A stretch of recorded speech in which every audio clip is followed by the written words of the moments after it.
Hey, social media family, welcome back to another podcast episode. We're going to have a raw and uncut conversation. Why should you be responsible to feed people that tried to stop you from even building the table? I just want us to think about that for a moment. Like, why should you continue to help people that tries to manipulate your intelligence? Why should you give your presence to people that hate you? Why should you be around haters? Why should you be around people that you have to question? Why do men feel responsible to feed the whole hood, and that community of people has a multitude of different bodies that could have put in either work, wisdom, their own creativity to actually help that person be able to do those things? Why do we feel like we have to be responsible for the entire world? I just feel like we shouldn't have to be, up into a certain extent. I feel like each and every individual man, woman, we all have a purpose. We all have a reason that we're here. And when you put that pressure, that burden on one individual person to take care of the whole hood, that's a popular saying, man, I got to feed the whole hood. I got to feed the whole block. I always question, what about that other man that's on the block with you? Like, why he ain't just as 10 times going hard, and you really have people sitting around waiting like, man, I just know he gonna come up. What were you doing when he was coming up? And 9 times out of 10 people be sitting there hating and contradicting in their heart anyway. So this is why when you get to where you're trying to get to, you got a hater that been there the whole time. Because instead of this man working, it's different when you work. Come on, Jesus. It's different when you're putting in the work also. God said the laborers, I can't wait to read this again and see the scripture again, because I love this part. It makes a lot of sense. It's a lot of work out here. The hard the work, it's a lot of work out here, but I think it's like the labor is many, but the work is a lot, but the labors are few. I'm sorry, y'all. Forgive me. I encourage you to do your extended research on your too. Cause this is one of the ones like a tongue twister. You gotta like kind of know what it is. You gotta know how to say it. I've seen it a couple times in my own two eyes, but basically it was saying that there is a lot of work to be done out here, but there's not a lot of people that's willing to work. So again, this is why you always hear God saying, "I'm coming quickly with my reward." Quickly is now. I think sometimes when we read our word, we think of that, man. So when the world end, God gonna give us. We're getting judged now.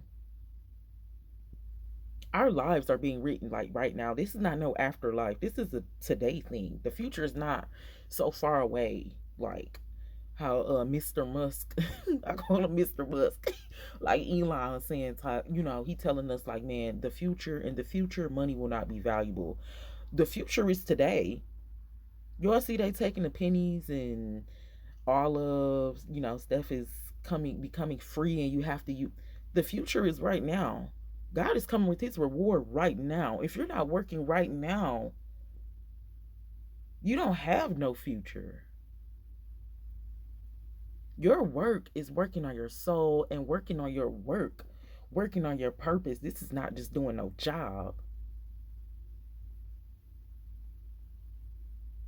So that's saying that Jesus is coming quickly, or God is coming quickly, and his reward is in his hand. That's like, the reward is whatever you're working for. Like, the reward could be karma, because that's why you put out what you get in. That's what that is. Whatever you put in is what you get out. So if that's the case, why do one person we have to stop feeling responsible for the whole world? We make so many sacrifices, and especially for our men, we have put so many burdens on them. And it didn't even have to be like that.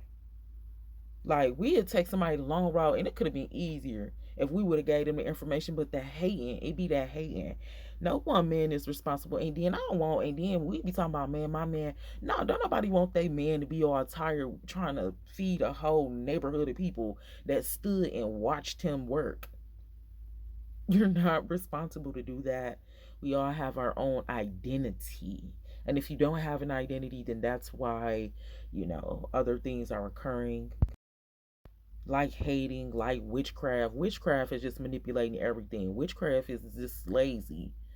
You know what I'm saying? It's just blasphemy. You trying to go around what God said. You work with your hands. Even a wise woman is going to work with her hands. God ain't never said no one. Come on, Jesus. Now that just made me think. God ain't never said no one was not supposed to work. Because then what is a righteous woman in Proverbs 31? I think we didn't got that misconstrued. Again, the world just misconstrued everything that God was saying. Because we had a whole generation where women didn't work, women did. But if you go to Proverbs 31, that's what a virtuous woman is. That's a righteous woman. She's going to work with her hand. Again, the work could be folding, cooking, laundry. That's real work. I don't know why people think that housewives is not doing. That's real work. If your home is not in order, you can't go and do nothing. So I just wanted to stop by and let you know you're not responsible for the whole hood. You're not responsible for the whole block. You're not responsible for all your homegirls.